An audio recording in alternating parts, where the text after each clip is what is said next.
Welcome SouFLoTV again, everybody. It's your host with the most. How are you doing under this lockdown thing? I know everybody can't handle them kind of pressure, you know. Some people are going to crack, okay? Especially with being laid off, and then the bills are still coming in. The landlord not ease up on you, the mortgage company not easing up on you, the banks are not easing up on you, the light bill, or the water rate, the car note. None of those things have slowed down, but people are laid off with no income. And a lot of people, it wasn't a matter of not saving, although some people floss out their little money they were getting, and you would believe they were making millions the way they were living before, and all you were telling them to save for a rainy day, then would I tell them about under you know where, and leave them alone, make them live their best life, and now they are feeling the crunch more than anybody else. But there are people who were working extremely hard, but just ends were not meeting. You know, when you're barely making enough to where you can find something for save out tight. Some people, the little they saved was done in the first 2 weeks of being locked down. Understand? So anyhow, this story is not a joyous story at all. The headline says a hotel chef slits a 2-year-old's throat after a layoff due to this whole pandemic something you want to go on.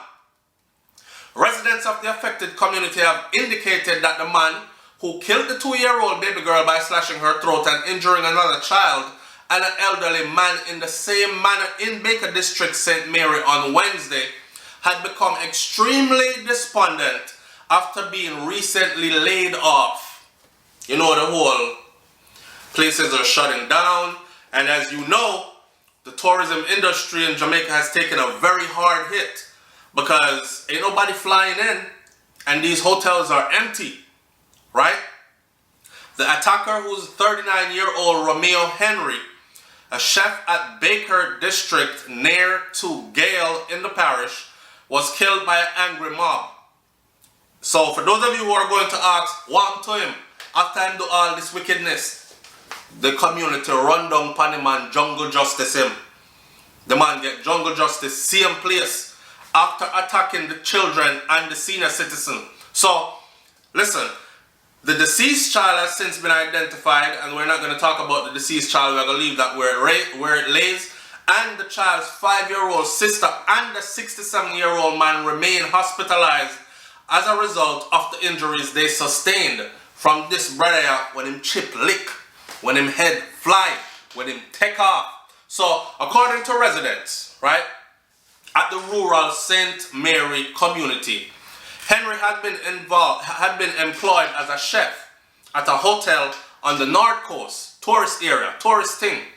But due to the negative impact of the whole COVID something we are going around, the pandemic on tourism industry, he was laid off from the resort. So now he's sitting home and he has nothing to do, no income. And this is what I was telling people before. Say, some people are going to crack under the pressure because the light bill still due, the phone bill still due, the water rate still due, you know, as a car insurance still due. Every bill that you had before is still due, and nobody is easing up on you. So they don't want to hear, oh, you know, I've been laid off, you know.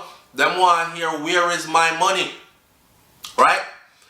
So the resident says he started acting strangely since he got laid off. The police confirmed that they had been told of Henry's behavior since he was being laid off. So people in the community did call the police, did tell the police, say, yo, the brother are kind of strange, you know, think something wrong with him up here, so because that's not how he used to act. He's a brother who used to go work, come home, he's a productive citizen of society, as somebody in the neighborhood that everybody knows. And now he's moving differently, even looking kind of violent, right? All right. One male resident who asked not to be identified said that Henry had likely fallen into a state of depression as far as what he had seen. Him say, boy, him start act like some like a strange way, yeah, man, since him lose him job. Talk to himself and just sit down and stare out in a space and all them little something there. Honestly, it seemed like a depression lick him. But me not to pre them kind of thing there still. Cause me not say him would have get violent, you know, because we all live as family here in this area because it's a small community, the resident explained.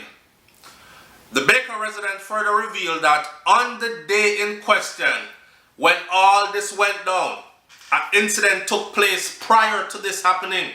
Prior to him attacking the two little girls and the senior citizen or the elderly person, he actually did this. The Baker resident said that around 4:30 p.m., somebody was at a shop in the community and Henry approached one of the man them with a knife and then placed the knife on the man's neck. One of the man them were around the table and played domino and placed the knife on his neck, you know. And everybody expects a play and thing. Is when him draw the knife and we see the blood. We realize I cut the man's throat. Now he didn't cut the man's throat enough to kill him, but this is what he did right before he did that. When the boy run off, after we go look for him, but we never go look for him same time. Little later after that though, after him do that, cut the man, we hear some screaming and a noise. Say him cut a man and them two granddaughter throat. The residents further explained. It was not clear whether an adult had been at home with the two children at the time that it happened, but it is understood that the children had recently moved there with their father from Kingston to St. Mary. Their father also had been laid off. You see that? Their father also had been laid off and lost his job due to the whole pandemic something here.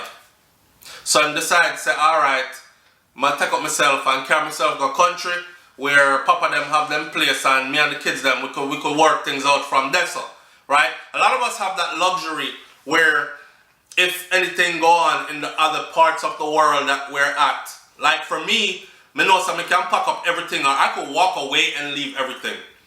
And I would go to Jamaica today and still be okay, right? Because I would have food to eat, I would have somewhere nice to sleep, and I would live and I could be able to regroup and get myself back together again. So apparently this is what this man did. And in the course of doing so, moving his children, go country with him, this happened to the children. Apparently the father was not at home. It was not clear, they said, whether any adults was at home with them, but the story says that an elderly man got the same treatment that the children get. The 3 injured persons were transported to the hospital where the little one named Michaela died. The 2 others were admitted for treatment. But the bloodshed in the community was not over for the day, as an angry mob subsequently looked him out, looked for him, find him, and violently attacked him. He died on the spot, at the scene, then beat out him life. The police were summoned and the scene was processed, and Henry's body was subsequently taken to the morgue, and an autopsy is to be conducted on a later date. Meanwhile, the Baker community has been left in disbelief at the gruesome development. One of them said, as me say, you know, me never know that the youth would have end up with something like this. You know, me never know say him did a no violence. It really hurtful still. Never expect this because he was a good youth, to tell you the truth. Very quiet person, hard-working person. We can only assume that he was just severely depressed, you know. But we never really take it seriously that he would do this. Added another resident of the rural St. Mary community. The conditions of the 2 injured persons, including the 5-year-old, were unknown up to this time of publication, and the police have indicated that they are probing the mob killing of Henry. So, in other words, I'm guessing the police want to know which one of the people in the community beat him, because they probably want to charge those persons as well. Because jungle justice is actually not the law. But sometime, you know, so we co-sign off on them thing that sometime. You understand? An eye for an eye, a life for a life. Only if we are sure though. And in this case, they were absolutely sure, So it wasn't no mix-up. It wasn't like, say, an innocent man get drawn out and beat with. It was who did it, got what he did to the child. End of story. Alright? Now, back to the mental health thing. What can I say? We don't take mental health seriously in Jamaica. So, when we see people in the community start lose their mind, we say all kind of things. Somebody obia him chip lick, him head gone, him chip off. We say all kind of something, but we leave it at that. We never think that, yo, chop up people around here, you know, or he can like really go off and kill one of us, you know. We need to go get some help. And then I don't know how the infrastructure is set up as far as mental health resources goes inside of the country. So that's a whole another thing that they have to look at. I've been told that it needs a whole lot of revamping, and I mean, it's evident. You know what I'm saying? Anyhow, check on your people. I've said this before, I'm going to say it again. Under this whole lockdown thing, and not everybody is doing too well. Some people are put on a smile and just trying to make it through, but they're really not doing too good. You know what I'm saying?